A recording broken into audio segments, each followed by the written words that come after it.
Francisco I. Madero nace en la hacienda Rosario de Parras, Coahuila, un 30 de octubre en el año de 1873.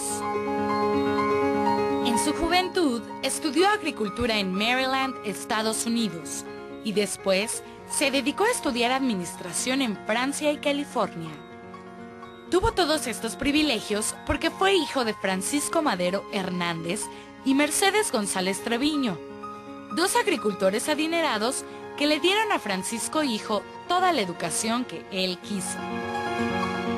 Como siempre, fue un muchacho muy estudioso, tenía muchos conocimientos de lo que estaba pasando alrededor del mundo y compartía ideas con los liberales de la época. Fue en 1904 que empezó a interesarse por las ideas políticas y se hizo presidente del Partido Democrático Independiente.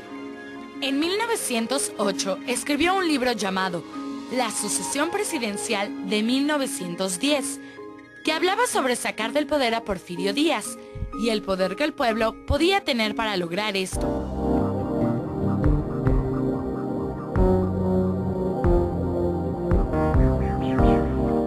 Dentro de este libro, convocaba a las personas interesadas en la política a formar un gran partido que se pudiera oponer al porfiriato. Este partido fue conocido como el Partido Antirreeleccionista, que fue fundado en 1909.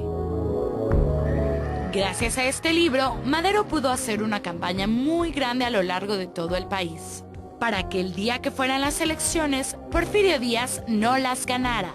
Entonces, ese día llegó, y Madero fue arrestado en San Luis Potosí por los cargos de rebelión y falta de respeto a las autoridades. Estando en la cárcel, se enteró que él había ganado las elecciones contra Díaz, pero como estaba encerrado, Díaz se aprovechó para mentirle a la gente y decirles que él seguiría siendo presidente. Madero no estuvo mucho tiempo arrestado, ya que en octubre de 1910 se escapó de la cárcel de San Luis y fue a buscar refugio a San Antonio, Texas. En la Ciudad de México se discutía si Porfirio Díaz se lanzaría como candidato de nuevo y quién sería su nuevo vicepresidente. Este era un tema de moda en ese tiempo, pues la gente se encontraba dividida y unos querían a Ramón Corral y otros querían a Bernardo Reyes. Estos eran los candidatos a la vicepresidencia más fuertes, y ya que el pueblo no podía eliminar a Díaz, la gente se preocupaba por votar por el vicepresidente. Pero en algunos estados nacieron candidatos independientes, como fue el caso de Madero. Madero, en el año de 1909, creó el Club Antirreeleccionista, que fue solo un antecedente para lo que se conoció mejor como el Partido Antirreeleccionista. Su lema principal era sufragio efectivo, no reelección. En otro lugar de la República, Madero inició su campaña para juntar gente, con la idea de que el poder del Club Antirreeleccionista tenía que centralizarse, es decir, que el punto de reunión fuera en un lugar en el centro del país. Después de viajar tanto, logró que un grupo de personas importantes se unieran a su causa, y fue así que el 22 de mayo de 1909 se establece el Centro Antirreeleccionista en la Ciudad de México, con nombres importantes como los de Emilio Vázquez Gómez, Toribio Esquivel Obregón, José Vasconcelos, Roque Estrada y Luis Cabrera, entre otros. Francisco I. Madero se encontraba en la ciudad de San Luis Potosí en el año de 1910, cuando el presidente Porfirio Díaz mandó un telegrama a las autoridades de esta ciudad para que metieran a Madero en la cárcel. Gracias a que Madero tenía muchos amigos en todas partes, y más en San Luis, el telegrama no llegó a tiempo a los policías que lo tenían que arrestar, sino que antes le mandaron avisar que ya venían por él. Así que lo primero que hizo fue juntarse con sus aliados de más confianza e irse con ellos hacia Estados Unidos. Llegaron a Texas, donde sabían que las tropas de Porfirio Díaz no lo atraparían. Cuando Madero estaba en San Luis, había escrito notas sobre lo que quería hacer contra el gobierno de Porfirio Díaz. Estas notas fueron los antecedentes a lo que se conocería como el Plan de San Luis, que empezó a crearse en esta ciudad, pero fue terminado en la ciudad de San Antonio, Texas. El Plan de San Luis se empezó a escribir el 5 de octubre de 1910 en Texas.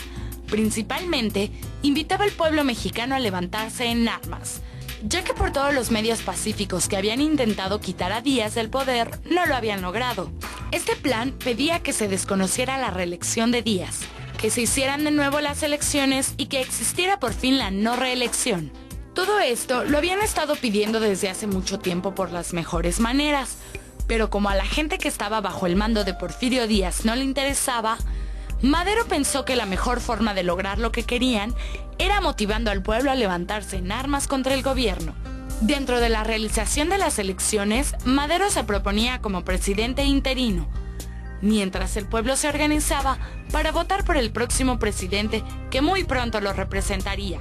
Y así fue como, el 20 de noviembre de 1910, se levantaron en armas pequeños equipos dispuestos a luchar contra el gobierno de Díaz. Entre los que se levantaron en armas estaban Emiliano Zapata, Pascual Orozco y Francisco Villa. Regresando al vencedor y ex amigo de Orozco, hablemos un poco de Villa.